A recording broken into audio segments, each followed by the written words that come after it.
This is almost an impossible game to review. Starfield is so massive, and I'm going to review this now with as few spoilers as possible.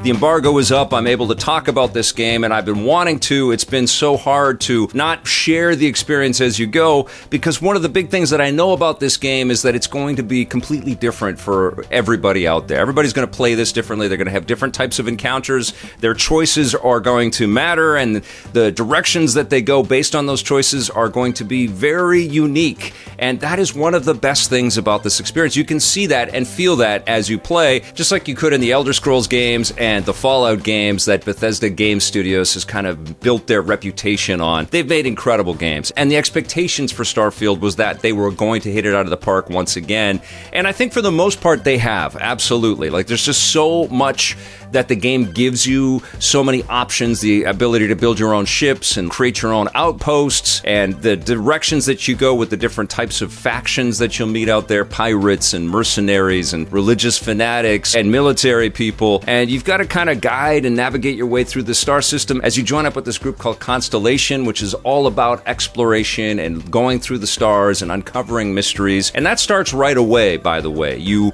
are introduced into some mysterious elements in the game immediately, and then it's through the main line of the story, it's your job to kind of figure out what it all means. And there is just this philosophical journey that you go on with this game, which is beautiful, and I know that the developers really look to things like 2001: A Space Odyssey and Battlestar Galactica for inspiration on how to integrate these philosophies and these ideas and these larger-than-the-universe kind of concepts into the plot lines, and it's really intriguing. The mysteries of this game are fantastic, as are all of the pop culture acknowledgments and Easter eggs and all the little secrets and surprises that you find, which I won't get into. And I really enjoyed the conversations with the different people that I would run into and have them join my party and help me crew my ship, and all of that was very enjoyable, and you can kind of ally yourself with specific individuals. I chose to go with Sam Coe because my boy Elias Tufexis voices him, so Sam Coe was with me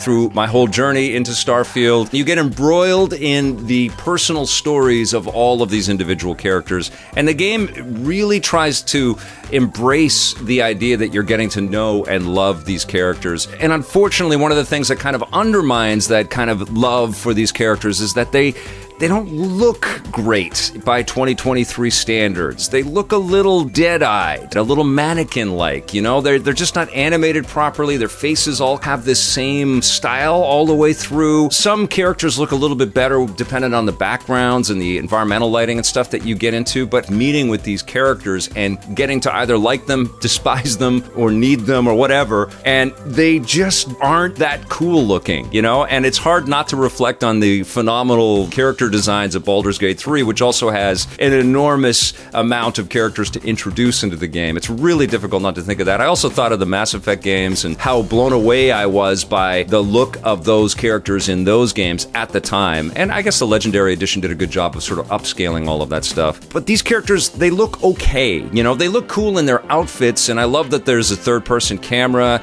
And honestly, there's so many other great things about playing the game that you can kind of overlook some of the character stuff, the interactions and the dialogue moments that you have, but they just feel a little flat. The other thing that I definitely took notice of, and it's because of Baldur's Gate 3, Baldur's Gate 3 has got this lustiness about it, you know, there's this desire between these different people to hook up and get together, and it sort of brings an element of danger and maturity to that experience that Starfield kind of lacks. You can flirt with different people, you can get them to love each other, but it just feels so antiseptic. And it's weird, but you know, I'm not a horn dog for these games. It's not like I want everybody getting it on, but you see this population density across the stars, there's humans everywhere, and you just kind of want to see that next step, you know? You want to see why these people are so meaningful to each other. And you'll be running inside of different cities and base stations and stuff, and you know, you're going to pop into rooms and stuff where people are just sitting in their rooms, but they're like fully dressed and ready for work, and there's just this, I don't know, this overt cleanliness to everything, and I guess the game just needed a little bit more grime, you know, a little bit more dirt on the edges. And you know, obviously you get dirt when you go into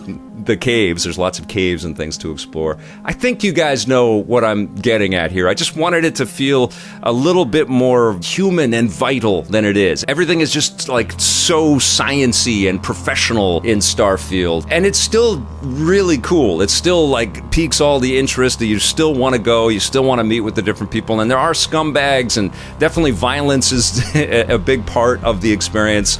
There's just not enough love, man. There's not enough love in Starfield. But, you know, people are shooting at each other quite often in this game, and the combat, I'm happy to say, is excellent. It really does feel great to pick up all of these different weapons. You've got laser weapons, you've got like old school Earth-style weapons, lots of bullets and things that you have to find. It does get a little overwhelming how many weapons you have. Of course, you have a quick select that's very handy, but you're constantly running out of ammunition because there are so many weapons to get, right? And the game is really saying, why don't you test out some other weapons? And you can augment everything. You can augment your weapons and your spacesuits. You can build outposts, and so you can augment those, and you can build up your spaceships like crazy as well. But I found, just as this space explorer, I was constantly overloaded with stuff. The age-old problem of the inventory gets too big. So I picked up on my pack mule skill, basically, where I could carry a lot more stuff. I maxed that out, and I maxed out my health. And it was because I was constantly in inventory management, trying to figure out whether I needed these rocks and stuff. And it turned out that I didn't need, as I progressed through the story, I didn't need as many resources,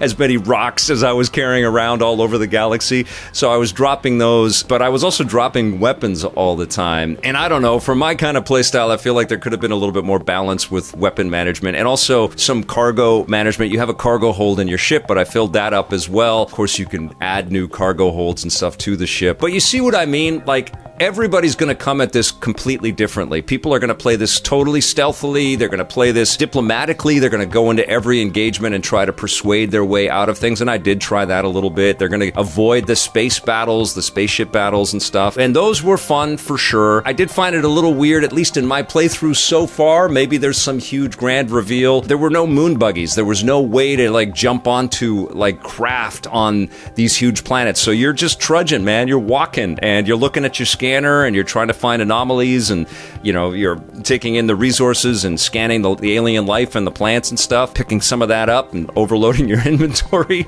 and inside of your inventory managing all of that stuff. But I was having fun. I definitely was. I was running into a bunch of bugs before the day one patch, but the day one patch seems to have cleaned up everything. I mean, there were actual render issues that I was dealing with before the patch, like parts of the world weren't rendering, parts of the faces on characters weren't rendering. That all seems to have been cleaned up, and it's looking better and running better. The 30 frames per second was a bit jarring at first. Jumping from Armored Core 6 and its fluid 60 to the 30 frames was a bit jarring at first, but you lose yourself in the experience. There's just so much to dig into and so much to explore.